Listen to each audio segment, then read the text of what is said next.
Masyarakat yang tak punya kalender tadi 10 tahun Nabi menjadi presiden, menjadi raja, menjadi pemimpin negara, tak pakai kalender. Meninggal Nabi, naik Sayyidina Abu Bakar Siddiq jadi khalifah 2 tahun. Khalifah tak juga ada kalender. Meninggal Sayyidina Abu Bakar, naik Sayyidina Umar. Umar menjadi khalifah 5 tahun. Nabi 10 tahun. Abu Bakar 2 tahun. Umar 5 tahun. Zaman Sayyidina Umar jadi khalifah ni, datanglah gubernur namanya Abu Musa al-Ash'ari membawa surat. Sayyidina Umar, ya kami malu sebagai gubernur menerima surat dari raja tetangga pakai kalender. Suwe awak ndak ada tanggal bulan tahunnya. Maka kalau begitu kita mesti ini membuat kalender. Maka Sayyidina Umar pun mengumpulkan jamaah kibarus sahabat, sahabat-sahabat senior. Eko awak akan membuat kalender Islam. Kapan kita mulai? Ini menunjukkan Umar bin Khattab itu orangnya tidak diktator. Kalau Sayyidina Umar lewat di jalan Hang Tuah, maka setan akan mutar ke jalan Harapan Raya saking takutnya. Itu Sayyidina Umar. Bukan untuk awak satu rute sama setan. Itu pun sombongnya minta ampun, tak mau musyawarah. Menurut saya siapa? Sedangkan Sayyidina Umar aja masih musyawarah, dikumpulkannya sahabat-sahabat Nabi. Karena dulu pesan Nabi, kalau ada dalam Quran ambil di Quran, kalau tak ada dalam Quran ambil di hadis, kalau tak ada dalam hadis tanya sahabat-sahabatku. Mungkin kamu tak tahu hadisnya, sahabatku tahu. Kalau ada orang sekarang ada itu semua di kepala saya, siapa kita? Sedang sahabat Nabi aja rendah hati. Sayyidina Umar bin Khattab. Hai sahabat-sahabat Nabi, ya, menurut kalian kapan kita mulai kalender Hijriah? Oh, belum lagi Hijriah. Kapan kita mulai kalender Islam ini? Pendapat pertama, kita mulai kalender ini dari lahirnya Nabi Muhammad sallallahu alaihi wasallam. Musyawarah, pendapat ini ditolak, tak diterima. Kenapa? Karena 40 tahun Nabi sudah lahir tapi tak ada perubahan. Yang berzina tetap berzina, yang riba makan haram, yang mencuri tetap mengambil hak orang lain. Maka Nabi 40 tahun baik tapi untuk dirinya saja.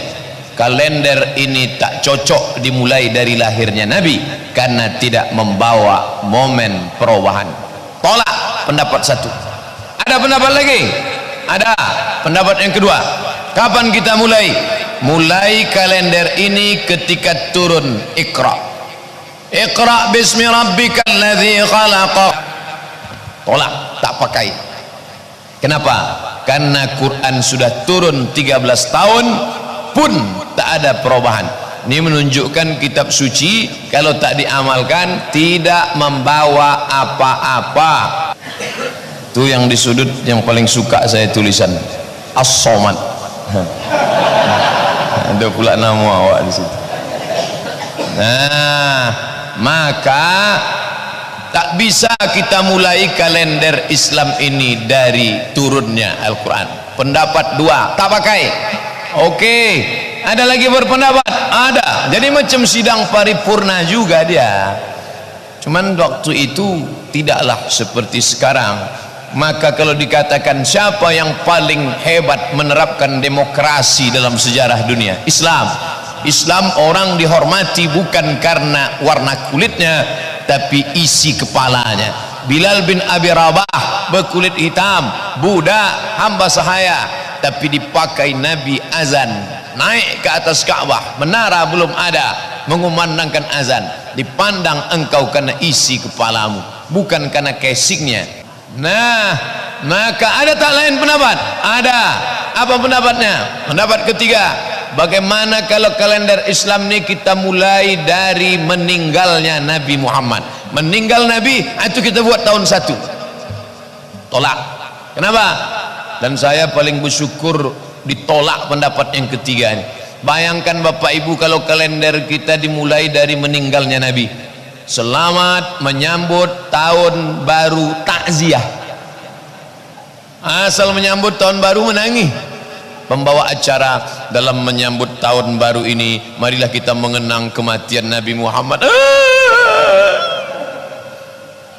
Ustadz pun menangis, pembawa acara pun menangis, bapak ketua masjid kata sambutan pun menangis, ketua pembangunan masjid paling kuat menangisnya karena masjid belum juga selesai. Nah, maka pendapat yang ketiga kau ditolak karena isinya mengingatkan kepada kematian, tak membangkitkan semangat, tahun duka cita, tak pakai. Ada lagi. Ini pendapat yang keempat, ini ikhtilaf. Satu riwayat menyebut Sayyidina Ali yang berpendapat disetujui oleh Sayyidina Umar. Kata Ali, kalau begitu Umar, kita pakai aja momen hijrahnya Nabi. Lalu disetujui Umar. Riwayat satu. Riwayat kedua mengatakan Umar sendiri. Apa kata Sayyidina Umar? Al-hijratu farraqat bainal haqqi wal batil. Hijrahlah yang memisahkan mana yang hak, mana batil, mana bengkok, mana lurus, mana orang pura-pura masuk Islam, mana yang munafik. Maka kalau gitu kita pakai hijrah. Disetujui oleh seluruh sahabat. Hidup apa ini kan? Makanya mimbar-mimbar ahlus sunnah cirinya ada tulisan 4: Abu Bakar, Umar, Utsman, Ali. Ini saya mau tengok mimbar ini mimbar ahlus sunnah apa tidak.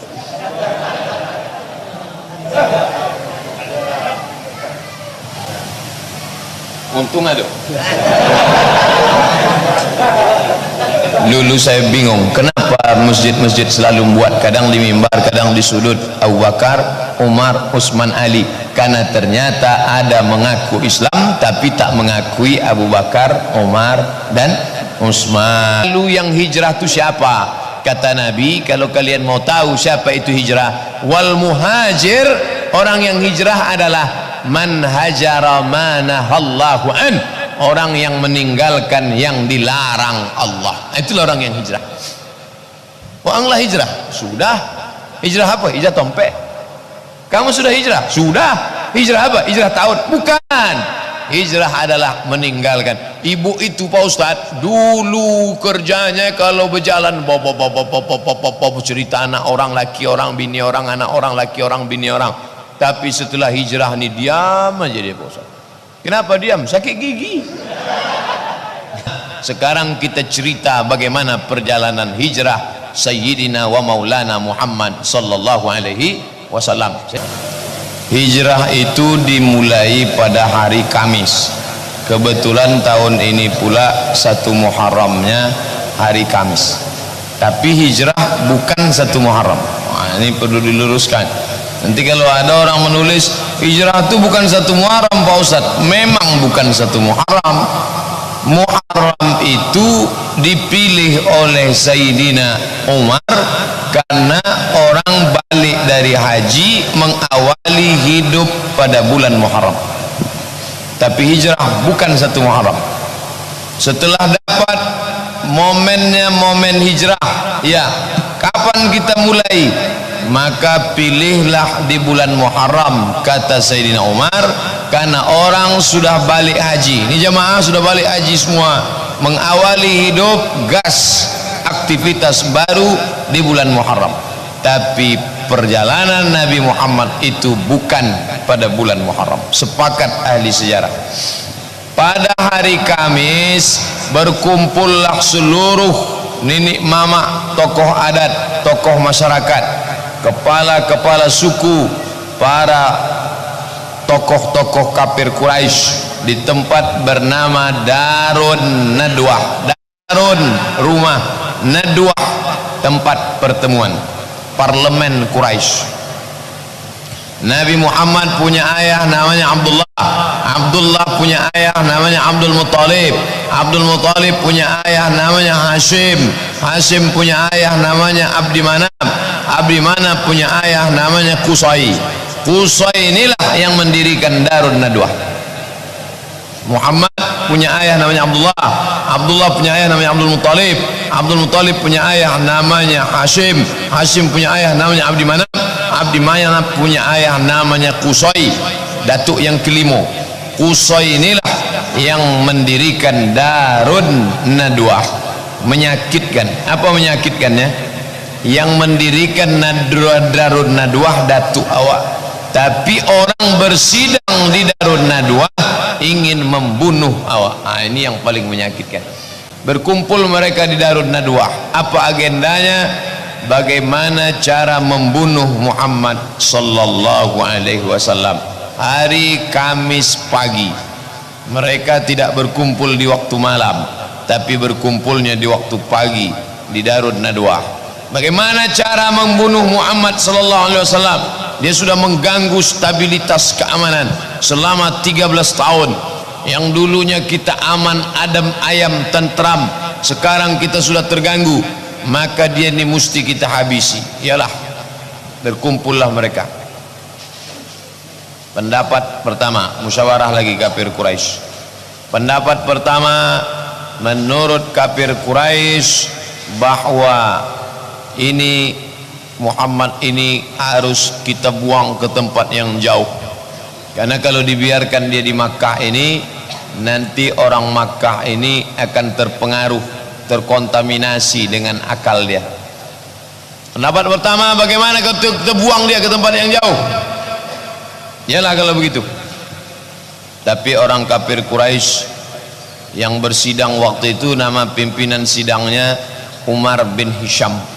Kalau saya sebut nama Umar bin Hisham, banyak orang tak kenal. Siapa Umar bin Hisham ni Pak Ustadz? Tapi kalau saya sebut nama kerennya, orang ingat. Umar bin Hisham, nama keren Abu Jahal. Makanya kalau kenalan sama orang, jangan cuma kenal satu nama. Namanya siapa? Abdul Somad. Kami cari di FB tak ada, rupanya di FB Anton. Nama keren. Nama Umar bin Hisham, nama keren Abu Jahal. Dialah yang memimpin sidang ini. Bagaimana menurut pendapat kalian? Bagaimana kalau Muhammad ini kita buang aja ke tempat jauh? Jangan. Ada yang tak setuju. Muhammad ini orangnya cerdas, cakapnya menarik, dia punya aura kepemimpinan. Nanti kalau kita buang dia di tempat yang jauh, di sana tiba-tiba dia punya pengikut banyak, datang dia balik ke Makkah, habis awak dibunuhnya. Dah, ada pendapat lagi? Ada. Bagaimana cara membunuh Muhammad? Bagaimana kalau Muhammad ini kita masukkan ke peti, kita ikat dia, masukkan ke peti, letakkan samping Ka'bah, jangan kasih payung, jemur dia sampai kering, tak makan, tak minum, tak makan, tak minum, nanti dia mati. Selesai. Apa kirim jauh-jauh, buat modal payah, menyediakan ontanya lagi. Ini enggak, cukup kita kasih peti, letakkan samping Ka'bah, biarkan dia mati kelaparan. Oh, ini tak bisa. Kalian tak tahu, Muhammad ini banyak simpatisannya. Muhammad ini followernya lebih 300.000. Kalau sampai mereka tengok ini pemimpin mereka dijemur kering di samping Ka'bah, ini Makkah bergejolak. Orang kulit-kulit hitam, budak-budak banyak ikut suka sama dia, karena dia mengajarkan prinsip persamaan. Kata dia semua manusia ini sama, kulit hitam kulit putih sama. Mereka ini senang betul kalau sampai mereka tengok pemimpin mereka yang mereka cintai ini kalian siksa, tak makan tak minum samping Ka'bah, dijemur, habis Makkah bersimpah darah. Jadi pendapat kedua ini tak bisa pakai, tak pakai, tolak. Ada pendapat lagi? Karena pendapat ini ditolak, maka datanglah Abu Jahal berpendapat sendiri. Saya kalau gitu pendapat, kata Abu Jahal. Ini menunjukkan ketua sidang boleh berpendapat. Apa pendapat ente Abu Jahal? Pendapat saya begini aja. Kita kirim satu orang dengan pedang panjang masuk ke dalam kamar dia malam-malam, pancung kepalanya, putui, selesai. Apa susah-susah? Betul juga pendapat Abu Jahal. Kalau gitu kita kirim satu. Ada yang tak setuju, jangan macam-macam. kalau sampai kita kirim satu orang memancung kepala Muhammad, kalau sampai satu suku ketahuan, maka suku berperang, hancur, bersimbah darah. Akhirnya rapat deadlock. Karena rapat deadlock, disebarlah roti kotak sama air minum buntu. Bagilah kue-kue kotak. Jadi gimana nih? Udah capek kita rapat, pendapat kirim jauh katanya bahaya. Kalau gitu dikurung aja di samping Ka'bah bahaya juga. Diutus satu orang bahaya juga. Jadi gimana? Kata Abu Jahal beginilah. Kalau satu suku yang membunuh kan satu nanti berperang. Ya. Kalau begitu setiap suku ini kirim satu orang, suku ini kirim satu orang, suku ini satu orang, satu. Jadi gimana? Semua suku ikut membunuh. Kalau semua ikut membunuh, siapa yang mau dituntut? Betul juga. Inilah ide korupsi berjamaah. Dengan ini sidang rapat pleno pagi Kamis menetapkan bahwa hasil rapat kita, setiap suku mengirim satu orang untuk memancung kepala Muhammad. Rapat selesai, habis, selesai. Habis itu mereka pun tanda tangan amprah. Habis rapat pagi selesai. Yang punya ide siapa? Abu Jahal. Abu bapak Jahal bonga. Abu Jahal pak bonga. Abu bapak Jahal bodoh, pak bodoh. Kenapa orang bodoh otaknya cerdas? Maksudnya untuk yang baik-baik dia bodoh, tapi untuk yang jahat-jahat dia cerdas. Bapak ibu, gimana cara kita mencepatkan, mempercepat pembangunan masjid nih? Tak ada pendapat, datang bodohnya. Bagaimana cara kita menyambut 1 Januari 2018 nanti? Keyboard tunggal. Kita bakar-bakar ayam sampai pagi. Itu Abu Jahal tuh. Datanglah Nabi Muhammad sallallahu alaihi wasallam ke rumah Sayyidina Abu Bakar Siddiq. Assalamualaikum Abu Bakar. Waalaikumsalam. Nanti malam kita hijrah. Kenapa nanti malam? Karena nanti malam anak-anak muda akan datang ke rumahku dan mereka akan memancung kepalaku. Sebelum mereka masuk, kita cabut. Dari mana Nabi Muhammad tahu hasil rapat pagi Kamis tadi? Padahal itu rapat tertutup, tidak ada wartawan yang boleh masuk, baik wartawan Riau Pos maupun MX. Tak ada yang bisa masuk. Kenapa Nabi bisa tahu hasil rapat itu? Ternyata rapat itu disadap. Siapa yang menyadapnya? Jibril alaihi salam. Inilah dalil boleh menyadap. KPK yang tak punya dalil, ini dalilnya. Boleh disadap HP-HP orang kafir musyrik ini. Rupanya HP Ustadz disadap mereka. Ustadz mau tahu HP Ustadz disadap atau tidak? Mau? Gini caranya, dipegang mereka HP saya. HP Ustadz kena sadap. Biarlah, mudah-mudahan yang menyadap itu dapat hidayah. Awak cerita mengaji aja, bukan ada cerita macam-macam, bukan ada cerita sama cewek-cewek. Iya, tak ada. Cerita pengajian, sadap-sadap lah. Di kampung awak pun banyak tukang sadap, tukang takik gotah. Maka kata Jibril alaihissalam, Muhammad, ya, mereka tadi pagi sudah bersidang di Darun Nadwa. Apa kata mereka? Wahai Sayyidina Jibril, mereka nanti malam akan mengutus anak-anak muda memancung kepalamu. Maka Nabi pun datang ke rumah Abu Bakar ini Siddiq radhiyallahu an. Abu Bakar pun setuju, nanti malam kita berangkat. Oke. Nabi pun balik lagi ke rumah, bersiap-siap malam. Nabi bangun malam. Nabi itu sunnah tidur sesudah Isya. Makruh hukumnya bercerita-cerita sesudah Isya, kecuali cerita agama. Cerita kita ini tak makruh. Kenapa? Karena kita cerita agama. Adapun cerita tak tentu arah, ngalor ngidul, itu tak betul. Makanya waktu yang paling hebat setelah Isya. Bapak yang dokter, coba tanya sama Pak dokter, kapan waktu yang paling bagus tidur malam? Habis Isya. Jam 9, jam 10, jam 11, jam 12, jam 1, jam 2. 6 jam tidur, bangun tahajud. Makanya Ustadz Arifin Ilham tak mau ngisi pengajian malam. asal habis isya dia tidur. Nanti malam tahajud, tidur paling berkualitas habis isya. Kenapa umat ni payah tahajud malam? Karena habis isya itulah acaranya mantap-mantap. Joda Akbar habis isya, abad kejayaan habis isya, Real Madrid, Barcelona, Juventus, Manchester United habis isya. Upin Ipin aja yang sebelum isya. Malam itu Nabi pun keluar rumah. Selesai sholat dia keluar rumah. Disitulah kejadian luar biasa. Waja'alna min baini aydihim saddan wa min khalfihim sadda fa'aghshaynahum fahum la yubsirun. Surat Yasin. Waja'alna min baini aydihim sadda, di depan mereka kami buat sadda, tembok. Wa min khalfihim sadda, di belakang mereka kami buat tembok. Fa'aghshaynahum, kami tutup mata mereka. Fahum la yubsirun, mereka tak bisa menengok. Keluar Nabi Muhammad dari dalam rumah, mereka macam di dalam tembok, mata mereka tak bisa. Diambil Nabi pasir, disiramkan Nabi. Nabi pun lewat, mereka tak bisa menengok. Begitu Nabi sudah lewat, barulah mereka terbangun, dipegang mereka rambut mereka. Loh, kok ada pasir? Mereka pun masuk ke dalam rumah.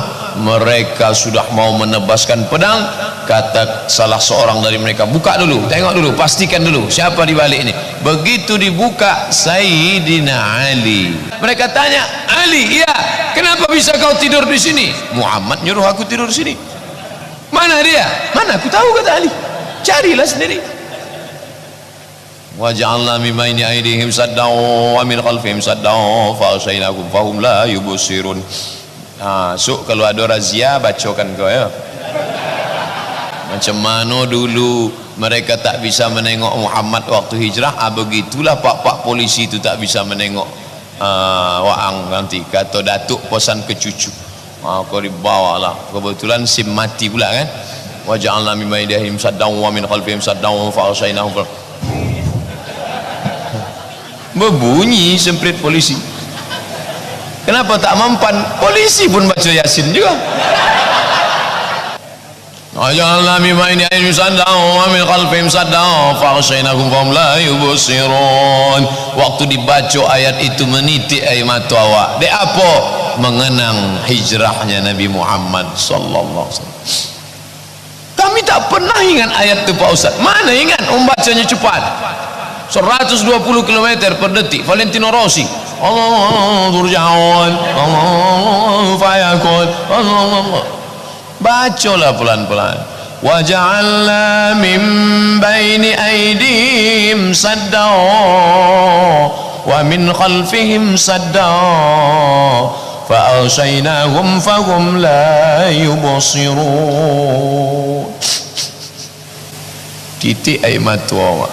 Dek apa mak menangis? Tak nampak lagi titik ia semua titik nun. Awak sangkonya mengenang Nabi hijrah. Jadi air mata ni macam-macam keluar. Bapak menangis dek apa? Sertifikasi belum cair lagi Pak Ustaz. Sampai mana tadi ceritanya?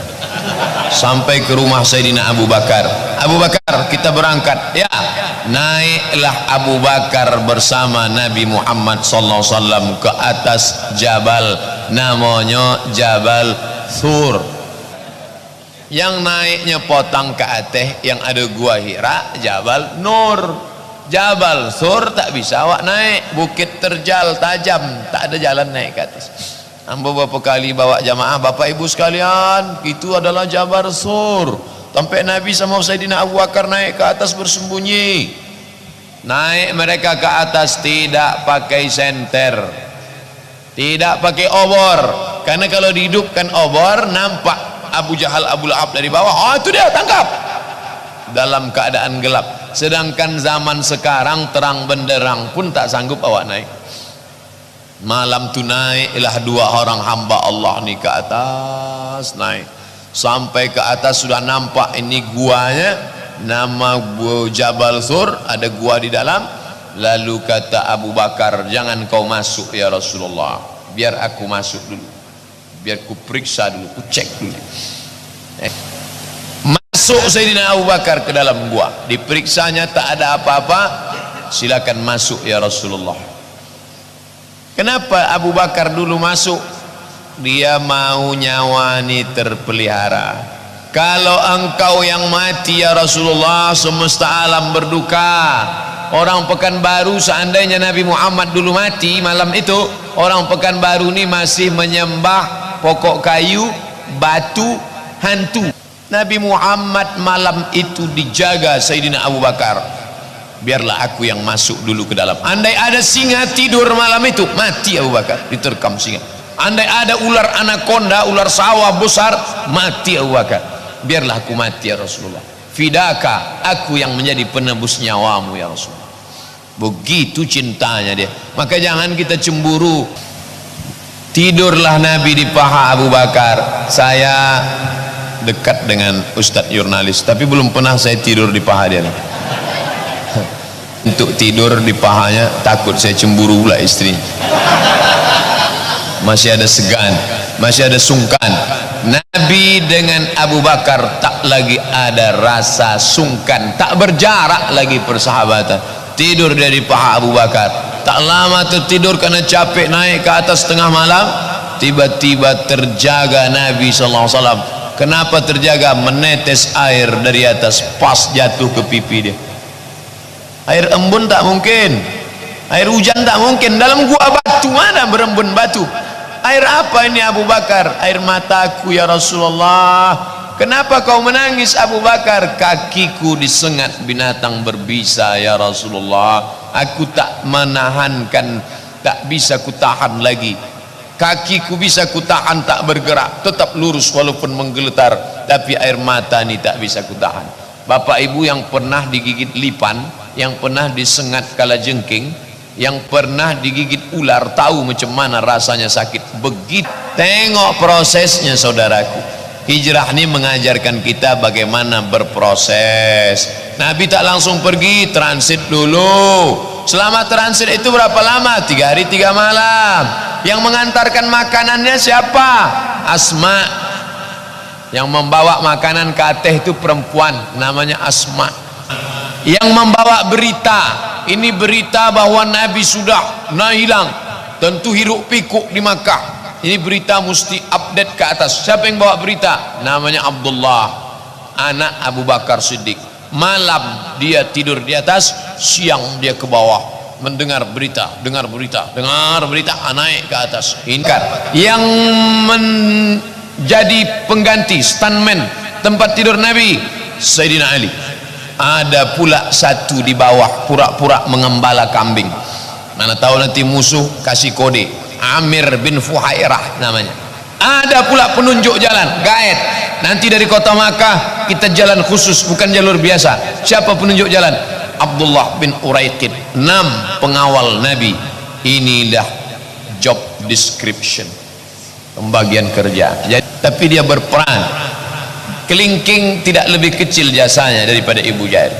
Ibu jari tidak jauh lebih hebat daripada kelingking, karena banyak yang bisa dilakukan kelingking tapi tak bisa dilakukan ibu jari. Di antaranya mengorek hidung. Mana bisa begini? Besar pula bang hidung. Selama mereka di sana itu, tiba-tiba datanglah kafir Quraisy ini sampai ke atas. Ini pintu gua. Kaki kafir Quraisy itu di depan mata Abu Bakar. Ini mulut gua. Orang kafir Quraisy tegak, nampak oleh mata Abu Bakar kaki. Andai orang kafir Quraisy itu menengok ke bawah, pastilah dia menangkap kami. Disitulah gemetar Abu Bakar. Disitulah apa kata Allah dalam Quran cerita, idhuma fil ghari, ketika mereka berdua di dalam gua, idh yaqulu li sahibihi, ketika dia berkata kepada sahabatnya, la tahzan, jangan kau cemas, jangan kau sedih, jangan kau takut, innallaha ma'ana, Allah bersama kita. La tahzan. Inilah yang menjadi inspirasi Ain Al-Qarni menulis buku berjudul La Tahzan. La-nya panjang, La Tahzan. Ini banyak sekarang orang setelah baca ini latah dia, gara-gara baca apa kau baca? La Tahzan. La Tahzan. jangan sedih. Diterjemahkan bahasa Inggris, don't be sad, jangan sedih. Hidup ini penuh dengan masalah, saudara. Berani hidup, berani menghadapi masalah. Takut menghadapi masalah, jangan hidup. Takut hidup, mati saja. Jelas. Oleh sebab itu apapun yang datang, la tahzan, innallaha ma'ana. Apa kata Nabi kepada Abu Bakar? Ma zannuka bisnaini, kalau kau sangka kita di sini berdua wahai Abu Bakar, Allahu salisuhuma, maka Allah yang ketiga. Wa huwa ma'akum ainama kuntum, dia selalu bersama kalian dimanapun kalian berada. Jangan pernah merasa sepi, merasa ramai di tengah kesepian, merasa sepi di tengah keramaian. Datanglah ayah Abu Bakar. Ayah Abu Bakar ini kafir, tak Islam, namanya Abu Quhafah. Orangnya benci betul sama Nabi. Lalu dia bertanya kepada Asma, Asma, ya ayahmu mana? Ayah sudah pergi sama Muhammad. Oh, habislah emas ayahmu dibawanya ya? Masih ada Datuk. Mana kalau masih ada? Kalau Datuk tak percaya, cobalah pegang. Ambil Asma bagi. Coba Datuk pegang. Ayah Abu Bakar ni butuh. Oh, masih ada lagi, masih Datuk. Padahal batu. Ini dalil boleh membohongi orang buta yang kafir. Akhirnya ayah Abu Bakar itu masuk Islam tahun ke-8. Nabi SAW di sana 3 malam, malam Jumat, malam Sabtu, malam Ahad, masuk malam Senin bertolak. Malam Senin tak dihitung karena di awal itu mereka bertolak. Nama gaib penunjuk jalannya namanya Ibnu Uraiqid, agamanya musyrik non muslim. Ini dalil boleh mempekerjakan non muslim kalau dia tidak terkait agama. Bapak pimpinan perusahaan, kebetulan yang paham IT ini si musyrik. Orang Islam ada tapi tak pandai, gaptek, gagap teknologi, apapun dia tak bisa, asal dipegangnya koslet kabel-kabel. Maka boleh dipakai si musyrik tadi. Musyrik, sini kau sebentar, ini tolong kau uruskan kabel-kabel ya, ini laptop saya ini tolong kau perbaiki ya, tapi jangan ada terkait agama. Jangan pula dibuatkannya password, udah pasang, udah apa passwordnya, haleluya Pak, janganlah. Mereka pun bertolaklah pada malam Isnin, bertolaklah mereka, tapi jalannya jalan khusus, Makkah Madinah, Laut Merah. Kalau ditelusuri gurun pasir cepat sampai, tapi ditangkap musuh. Mereka pun ke kiri menelusuri Sawahil, tepi Laut Merah, menuju ke kota Madinah Al-Munawwarah. Ketika mereka sedang berada di gurun pasir panas, tiba-tiba di belakang nampaklah naik ke atas debu. Kalau debu naik ke atas berarti ada orang berkuda. Ya Rasulullah, ada pasukan berkuda mengejar kita. Biar aja, kata Nabi. Tak berapa lama mendekat orang berkuda tadi, kaki ujung kudanya masuk ke dalam pasir, berguling-guling, dia terjungkal. Namanya Suraqah ibnu Malik. Naik dia balik, naik ke atas kudanya, dia kejar lagi sampai dia di depan Nabi SAW. Kata Suraqah bin Malik, Muhammad, seumur hidupku tak pernah aku jatuh dari kuda. Sama macam saya pun seumur hidup tak pernah jatuh dari kuda. Kemarin waktu naik kuda di depan Masjid Al-Falah, tegak saya 4 orang megang, pegang tali kuda, foto, habis foto turun lagi untuk update status saja. Aku tak pernah jatuh dari kuda Muhammad, tapi hari ini jatuh. Disinilah aku yakin bahwa yang ku kejar ini bukan manusia, tapi Rasul utusan Allah SWT. Padahal dia berangkat dari rumah, niatnya satu, niatku dari rumah mau memancung kepala Muhammad, karena sudah dijanjikan siapa yang bisa memotong kepala Muhammad, bawa hidup atau mati, maka dapat hadiah 100 ekor onta. Satu onta paling murah, onta bekurap lah itu, 35 juta kali 100 ekor sama dengan 3,5 miliar. Siapa yang bisa menangkap kepala Muhammad, akan dikasih 3,5 miliar. Berangkat Suraqah dari rumah, niatnya satu, bagaimana kepala Muhammad bisa dipancung dan dapat duit 3,5 miliar, tapi balik membawa iman. Apa pelajaran dari sini? Berapa banyak orang berangkat dari rumah atas nama Allah, tapi balik bawa duit haram. Abang cari rezeki ya Adinda, iya, bismillahirrahmanirrahim, la haula wala quwata illa billah, bawa duit haram. Tersenyum Suraqah bin Malik nanti di akhirat. Aku keluar rumah, niatku mau memancung Muhammad, duit 3,5 miliar di kepalaku, tapi aku pulang membawa la ilaha illallah. Kau dari rumah bawa la ilaha illallah, balik bawa duit haram. Malu kepada Suraqah bin Malik. Namanya Suraqah, sifatnya serakah. Siapa namanya? Suraqah bin Malik. Satu pintaku kepada engkau Suraqah. Apa ya Muhammad? Aghib anna, sembunyikan cerita tentang kami. Kepala Nabi tak jadi dia potong, balik membawa hidayah, balik dia ke kota Makkah Al-Mukarramah, diam 1000 bahasa, tak cerita apapun. Nabi lanjutkan perjalanan. Nengok jam tu tak ada, itu saya aja. Nabi pun melanjutkan perjalanan, lalu kemudian sampailah ke peternakan kambing. Ada satu aturan tak tertulis, kalau lewat di peternakan sapi, kambing, onta, boleh minta susu kambing. Penjaga kambing, ya, minta kami susu kambing. Tak ada. Masa paceklik, kemarau, panas, tak ada. Tapi kalau kau mau coba nih, diambilnya satu kambing. Nabi berdoa. Setelah Nabi berdoa, Abu Bakar Siddiq memeras susu kambing, lalu ditampungnya, disapunya bagian bawah. Abu Bakar Siddiq menyapu bagian bawah. Dia tak mau pasir jatuh ke jubah Nabi SAW. Tengok akhlaknya. Setelah dia sapu, dia bagikan. Minumlah Rasulullah. Nabi pun meminum air susu kambing. Ketika Nabi meminum, apa kata Abu Bakar? Fasharibahun Nabi hatta irtawaitu. Nabi meminum air susu kambing itu sampai hausku hilang. Ketika Nabi meminum itu, hausku hilang. Abdul Somad belum sampai ke tingkat itu. Ketika Pak Jalal meminum air itu, aku pun makin haus. Belum sampai kita ke tingkat. Itulah namanya empati. Menangis nengok orang susah, simpati. Tapi ada yang lebih hebat daripada simpati. XL Pak Ustadz, enggak. Empati. Bisa merasakan perasaan orang lain. Kita tak perlu kawan yang pintar, merasa pintar. Sekarang kan orang banyak merasa pintar.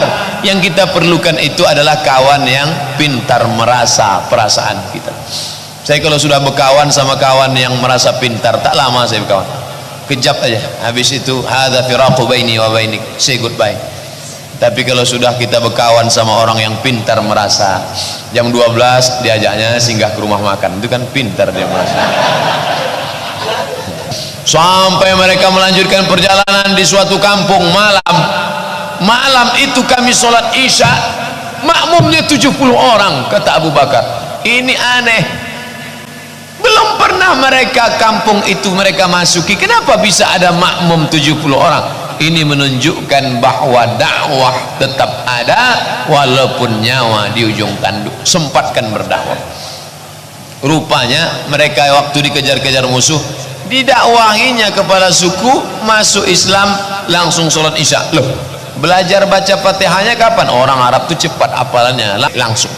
Habis bersyahadat, masuk Islam, sholat berjamaah. Dulu begitu, orang kita enggak. Habis bersyahadat, langsung minta sarung, langsung minta zakat, mu'allaf. Bukan begitu, langsung sholat berjamaah. Ini menunjukkan dakwah tak boleh terhenti. Akhirnya sampailah mereka ke kota, namanya kota itu bernama kota Quba. Bapak Ibu dibawa ke masjid Quba. Di Quba ini Nabi mendirikan satu masjid, itulah dia masjid Quba. Siapa yang sholat di masjid Quba 2 rakaat sholat sunat, sama pahalanya macam umrah. Nabi sampai hari Senin dari Gua Jabal Sur, berangkat hari malam Senin, sampai hari Senin. Senin ke Senin 12 hari. Senin ke Senin 8 hari 8 malam. Kalau hitung sama yang 3 malam tadi, itu lebih kurang 12. Itu menunjukkan naik onta dari kota Makkah ke Kuba 8 hari 8 malam. Sampailah hari Senin 4 malam pula menginap di Kuba. Malam Selasa, malam Rabu, malam Kamis, malam Jumat, 4 malam berdiri satu masjid. Itulah Masjid Kuba. Apa pelajaran dari sini? Mereka dulu 4 malam berdiri satu masjid. Setelah 4 hari 4 malam, pas hari Jumat pagi bertolak. Malam Selasa, malam Rabu, malam Kamis, malam Jumat, hari Jumat pagi bertolak. Masuk waktu sholat Jumat, mereka sholat di kampung Bani Salimah. Kampung Bani Salamah, mereka sholat di situ. Itulah masjid dibangun oleh Umar bin Abdul Aziz, tempat Nabi sholat Jumat pertama, namanya Masjid Al-Jumu'ah. Bapak Ibu sekalian, itu coba tengok sebelah kanan, itu Masjid Al-Jumu'ah. Di sanalah Nabi pertama kali sholat Jumat ketika, kalau saya yang bawa jamaah umroh gitu. Itulah pertama kali. Tapi alhamdulillah sejak awal saya bawa jamaah umroh sampai sekarang belum pernah ada jamaah bertanya, Pak Ustadz, mana Masjid Al-Jumu'ah? Belum. Yang ditanya, Ustadz, di mana tempat beli ceret kuning? Di mana tempat beli tempat celak? Di mana tempat beli batu, Pak Ustadz? Ini menunjukkan kita mesti ngaji dulu tentang hijrah. Jadi ketika itu nanti kita perjalanan umrah itu napak tilas. Oh, ini Kuba yang diceritakan Ustaz kemarin. Oh, ini dia Masjid Al-Jumu'ah. Lalu kemudian hari Jumat bertolak, sampailah di mana nanti ontaku turun, di situ aku tinggal. Pas ontanya itu turun, itulah di tempat Masjid Nabawi yang sekarang itu. Dibuatlah Nabi rumah di sampingnya, itulah rumah dia. Yang makam dia itu sekarang, itulah rumah Nabi bersama Aisyah.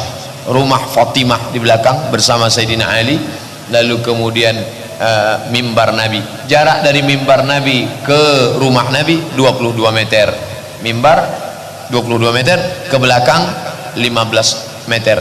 Itulah yang disebut dengan Taman Raudhah. Ma baina mimbari, antara mimbarku, ma baina baiti, antara rumahku, wa mimbari, dan mimbarku, raudhatun min riyadil jannah. Ketika Nabi tegak di atas mimbar tu, nampaknya haud, telaga. Apa yang kau tengok tadi ya Rasulullah? Aku menengok telaga yang nanti kalian akan minum di telaga itu, kalian tak akan haus untuk selamanya. Mudah-mudahan kita termasuk yang minum di telaga Muhammad sallallahu alaihi wasallam. Amin ya rabbal alamin. Taman Raudhah, di antara ciri Taman Raudhah, karpetnya hijau. Pas karpet masjid alhamdulillah pun hijau pula. Kita serasa di Taman Raudhah sekarang. Ma baina baiti wa mimbari raudhatun min riyadil jannah. Sederhana. Jangankan karpet, tiangnya batang korma, lantainya pasir, maka Nabi sholat pakai sendal. Atapnya pelepah korma yang dianyam dengan daun korma. Dindingnya labin, tanah liat, dicetak tanah liat, disusun, tak pakai semen. Tanah liat kok bisa, karena di sana jarang hujan, maka disusun. Sholat. Pernah suatu malam Nabi sholat, bangkit dari ruku, keningnya berpasir sekaligus bercampur tanah karena hujan, tembus air hujan ke bawah. Nabi Muhammad SAW. Pernah dia sholat, tiba-tiba dia buka selop, karena sholatnya pakai sendal karena pasir. Ketika dia buka sendalnya, semua sahabat di belakang membuka sendal. Kenapa kalian buka selop? Karena kami tengok engkau buka selop, kami buka pula selop kami ya Rasulullah. Aku buka selop tadi karena Jibril datang mengatakan selopmu bernajis. Kalau ada cerita tentang Arab Badui kencing dalam masjid, ya karena pasir.